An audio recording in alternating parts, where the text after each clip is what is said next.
Up with KREM begins now. Good morning. Happy Monday. It is 6 o'clock now. I'm Nicole Hernandez. And I'm Tim Pham. Good to see you, friends. Happy Monday to you. Starting off a brand new week here. Our meteorologist, Thomas Patrick, back from vacation. Thomas, good to see you, my friend. And you are quite busy today, already tracking a weather impact alert. Yeah, good morning, everyone. And yeah, things today a bit hectic out there, both in terms of the heat that continues to pour on today, but also the winds that will be present later on tonight, and that will increase the fire danger conditions. So kind of a 1-2 punch for this Monday weather-wise. Yesterday, it was up to 97 degrees in Spokane, plenty of triple digits across the inland Northwest as well. It won't be quite that hot today, but we are still in the mid-90s for our forecast. So heat advisories do continue for one more day. These are in effect until 8 o'clock this evening. And then, funny enough, after 8 p.m. and into the early evening hours, that's when the winds will be at their strongest. So we go right from the high heat to the higher wind speeds and, of course, the heightened fire danger as a result. So just remember, no outdoor burning today. Respect those burn bans as the winds will be increasing all afternoon and evening. And a quick look at traffic. I-90 in Argonne this morning. You can see the sun is up. It's a bit of a golden hour right now. But as for actual traffic, things looking perfectly smooth on our roads. Again, this is I-90, and you can see no traffic or backups. But looking at our traffic maps as well, seems like everything moving just about as smoothly as this. We have an update on the fire burning in Boundary County near Naples in North Idaho. Crews now have it 25% contained. The fire is being called the Clover Fire. It sparked yesterday afternoon. Homes on Clover Lane remain under level 3 go now evacuation orders. Here's footage of the fire from the Idaho Department of Land's camera. Residents north of Alta Mill and south of Sandy Ridge Road in Naples were evacuated, but those evacuations were downgraded to level 2 get set. And families can return home except for residents on Clover Lane. Residents 1 mile north of Sandy Ridge Road were also downgraded to level 1 get ready evacuations. Fire crews say the fire started in a logging area and it spread quickly with high winds. The fire has now burned at least 15 acres near Naples Elementary School. Northern Lights Power Company cut off power in the area for firefighter safety, they say.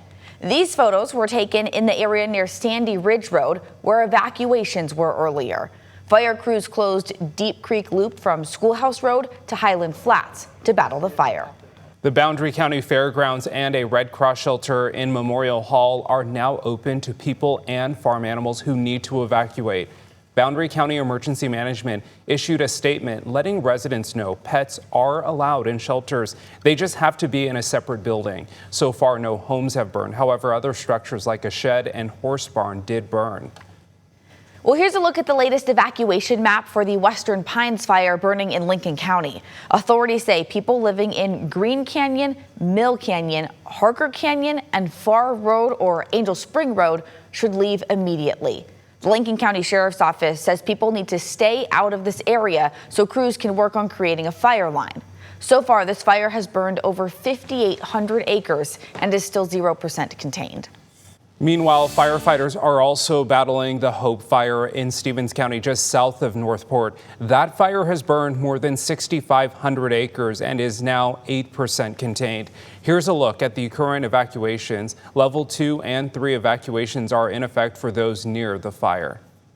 And crews lifted the evacuations for the fire that was burning near Deer Lake. Crews were able to quickly respond to the fire with aircrafts. The photos on your screen here are from a KREM 2 viewer. You can see the aircrafts using water from the lake to help fight the fire. Today, crews will be back to continue mopping up the fire. Over the weekend, a man drowned in Horseshoe Lake in Pend Oreille County. A report came in that a man in a small boat fell overboard. The Spokane County Sheriff's Office Marine Division responded. They recovered the body in the same area where the boater was last seen. He was 64-year-old Webster Kness III from Deer Park. After months of public pushback and legal battles, the Thorpe Land Exchange in Latah Valley has been canceled. Commissioner of Public Lands Dave Upthegrove announced DNR and Blue Fern Management, a development company based out of Bellingham, have agreed to cancel the deal. The 200-acre property was in the final stages of approval to be developed into public spaces and housing units. However, many in Spokane wanted the land to be developed into a public park. Now the community has 2 years to propose an alternative for the space. If not, DNR will again look for its own resolution. And weather conditions are still mild as of this morning, with our current temperature at around 70 degrees here in Spokane. Did just drop to 66 as of this hour. That's the lowest it's been so far this morning, which is still very mild. Didn't really get a whole lot of relief from yesterday's heat. And then we're right back into the 90s by this afternoon. I have a high of 93 degrees in Spokane, a lot of mid 90s for Monday's high temperature. We do get a cold front tonight. Maybe a small chance for showers in far north Idaho. Otherwise, another dry cold front passage, but a windy one at that. So I'll show you where our red flag warnings are in effect for today and when those winds will be at their strongest. Well, in perfect time for the hot weather today, the brand new Cheney Aquatic Center is opening up. It has a lap pool, a lazy river, a water slide, and even more. We talked to the project manager about how much this will add to the community. You'll see that we have a climbing wall over here, and we have a zip line, and we have a mini ninja obstacle course that spans the length of the pool. We have 2 water slides that you can see behind us. We have these spray features. We're actually in the process of adding a new playground feature over there. For more details, like hours and everything else the new Aquatic Center will have, you can head to our website, KREM.com. Happening later this week is the annual Cherry Pickers Trot and Pit Spit. Say that 10 times. And that's happening at Green Bluff. The event is happening this Thursday at Green Bluff. The event is free and open to everyone. There will be activities and food available. Green Bluff says the registration is open for the Cherry Trot now until the 16th. We do have more information on our website, KREM.com.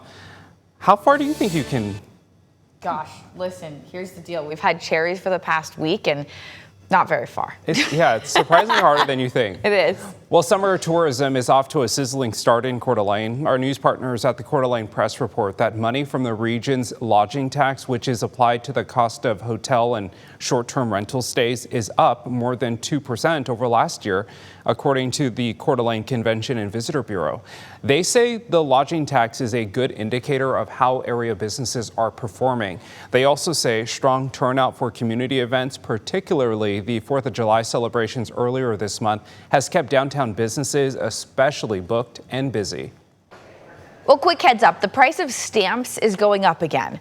The price of first-class Forever stamps will be 5 cents more now, going from 73 cents to 78 cents. Senior U.S. Postal Service Representative Marty Johnson said the increase is a, quote, rational and realistic approach.